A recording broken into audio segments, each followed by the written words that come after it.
Bangladesh YouTube channel আপনাদের সবাইকে স্বাগতম। আশা করি সবাই ভালো আছেন। আপনাদের সাথে আছি আমি মোহাম্মদ সজিব ইসলাম।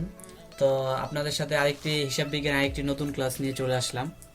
তো আগের ক্লাসে আমরা যে বিষয়টি নিয়ে আলোচনা করেছিলাম যে লেনদেনের যে বৈশিষ্ট্য আর লেনদেন আমরা কিভাবে চিনব সেই বিষয়টি নিয়ে আলোচনা করেছিলাম। তো আজকে হিসাব বিজ্ঞানের অন্যতম একটি গুরুত্বপূর্ণ বিষয় নিয়ে আলোচনা করব।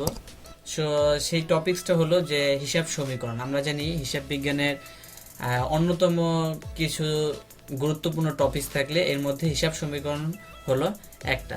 তো সেই হিসাব সমীকরণটা কি এবং ওই হিসাব সমীকরণটা নিয়ে আপনাদের সাথে আজকে আলোচনা করব, আপনাদের সাথে ওই হিসাব সমীকরণটাকে পরিচিত করে দিব। তো আমরা হিসাব সমীকরণটা দেখি। তো আমাদের হিসাব বিজ্ঞানে যে সাধারণ যে হিসাব সমীকরণটা আছে, যে ওই হিসাব সমীকরণটা হলো a equal to L plus E. আমাদের সাধারণ হিসাব সমীকরণটা কি? a equal to L plus E. অতএব এল এবং ই এর সমষ্টি আমাদের এ এর সমান হবে, বা এল ও ই এর সমষ্টির সমান হবে। এখন আমরা জানি যে হিসাব সমীকরণের একটি বর্ধিত রূপ আছে। আমরা যারা হিসাব বিজ্ঞান নিয়ে পড়ি, যারা কমার্সের স্টুডেন্ট, তারা আমরা অবশ্যই জানি যে হিসাব সমীকরণে একটি বর্ধিত রূপ থাকে। সেই বর্ধিত রূপটা হলো a equal to L plus C plus R minus D minus E. ঠিক আছে, এখন এখানে এ, এল বা সি এগুলো দ্বারা কোনটা দ্বারা কি বোঝায় সেটা আমরা দেখি। যে এ ইকুয়াল টু অ্যাসেট বা সম্পদ, এ দ্বারা আমাদের অ্যাসেট বা সম্পদ বোঝায়, এল দ্বারা লাইবিলিটিস বা দায় বোঝায়, ই ওয়ান বলতে এখানে আপনাদের এই ইটা, ই1 বলতে আমাদের প্রথম যে ইটা আছে সেটা দ্বারা ইকুইটি বা মালিকানা সত্ত্ব বোঝায়, এবং সি দ্বারা ক্যাপিটাল বা মূলধন বোঝায়। এখানে যে সিটা আছে সেটা দ্বারা ক্যাপিটাল বা মূলধন বোঝায়। আর দ্বারা রেভিনিউ বা আয় বোঝায়। ডি দ্বারা ড্রয়িংস বা উত্তোলন। আর ই টু হলো এখানে যে ইটা আছে, এখানে ই টু দ্বারা এক্সপেন্সেস বা ব্যয় বোঝায়। এখন আপনারা বলতে পারেন যে ভাইয়া এখানে তো এগুলো তো আমরা জানি, এগুলো দ্বারা কি ক্লাস নিলে। আচ্ছা, এখানে একটা জিনিস বোঝার আছে, হিসাব সমীকরণ, আমাদের যে সাধারণ হিসাব সমীকরণ আছে এবং আমাদের যে বর্ধিত রূপ হিসাব সমীকরণ যে বর্ধিত রূপ আছে, দুইটা থেকে একটু আলাদা। কোথায় আলাদা?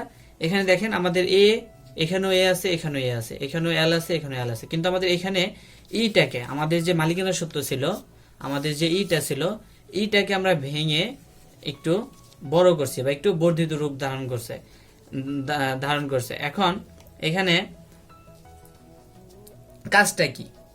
সাধারণ হিসাব সমীকরণ থেকে আমাদের বর্ধিত রূপটা যে করলাম, কিন্তু বর্ধিত রূপটার কাজটা কি? আচ্ছা, এটা হলো আমাদের বোঝার সহজ অর্থে, বোঝার সহজের জন্য আমাদের জিনিসটা বর্ধিত রূপ করা হয়েছে।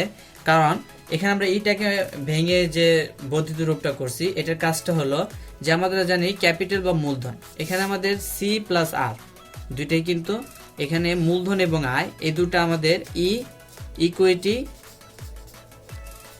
ইকুইটিকে কি বৃদ্ধি করে, আমাদের ইকুইটিকে বৃদ্ধি করে, ইকুইটি বা মালিকানা সত্ত্বকে বৃদ্ধি করে। অন্যদিকে আমাদের যে ডি এবং ই আছে, এই দুইটা আমাদের ইকুইটিকে হ্রাস করে। অর্থাৎ আমাদের মূলধন এবং আয় যত বেশি হবে, আমাদের মালিকানা সত্ত্ব তত বেশি হবে, কিন্তু আমাদের উত্তোলন এবং ব্যয় যত বেশি হবে, আমাদের মালিকানা সত্ত্ব কম হবে। এখন এই যে এখানে যে সূত্রটা আছে, এটা দ্বারা আমরা মালিকানা সত্ত্ব বের করতে পারি। কিভাবে?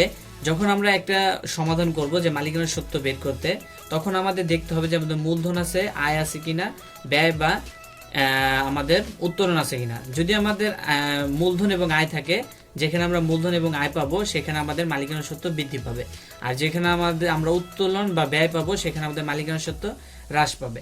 এই কারণেই আমাদের হিসাব সমীকরণে যে এ থেকে আর কি আমাদের হিসাব যে সাধারণ সমীকরণটা আছে সেটাকে একটু বড় করে ভেঙে বর্ধিত রূপ ধারণ করা হয়। এটা আমরা অনেকেই জানি না, আমরা অনেকেই কনফিউশনে থাকি। আমরা জাস্ট এগুলো ঠাড়া মুখস্থ করি, কিন্তু আমাদের কনফিউশনে থাকি যে সাধারণ হিসাব সমীকরণটাকে ভেঙে বর্ধিত রূপ করার কারণটা কি। তো এটাই কারণ যে মালিকানার সত্যকে আমরা আলাদাভাবে ভেঙে দেখানো হয়েছে, যাতে আমরা মালিকানার সত্যটাকে আলাদাভাবে, আমরা জানি অনেক জায়গায় আমাদের মালিকানার সত্যটাকে আলাদাভাবে বের করতে বলে, যাতে আমরা সেটা বের করতে পারি। এই কারণেই এই বর্ধিত রূপটা করা হয়েছে। তো আজকে আমাদের আলোচনা এখানেই শেষ। আশা করি আপনারা সবাই বুঝতে পারছেন।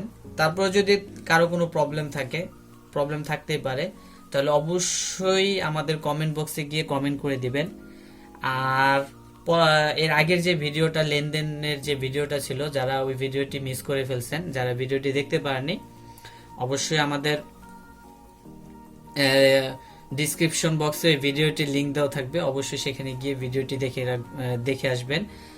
আর যদি আমাদের ভিডিওটি নিয়ে কোনো মতামত থাকে বা কোনো সমস্যা থাকে, কমেন্ট করে জানাবেন, আমরা সমাধান করার চেষ্টা করব।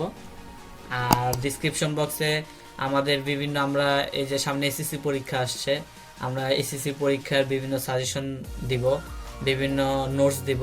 এগুলো পাওয়ার জন্য আমাদের ডিসক্রিপশন বক্সে আমাদের ফেসবুক গ্রুপ এবং ফেসবুক পেজের লিঙ্ক দেওয়া থাকবে। ফেসবুক পেজে গিয়ে অবশ্যই একটি লাইক দিয়ে রাখবেন এবং ফেসবুক গ্রুপে জয়েন হয়ে থাকবেন। তো সবাইকে ধন্যবাদ, সবাই ভালো থাকবেন, দেখা হবে আগামী ক্লাসে। ধন্যবাদ সবাইকে।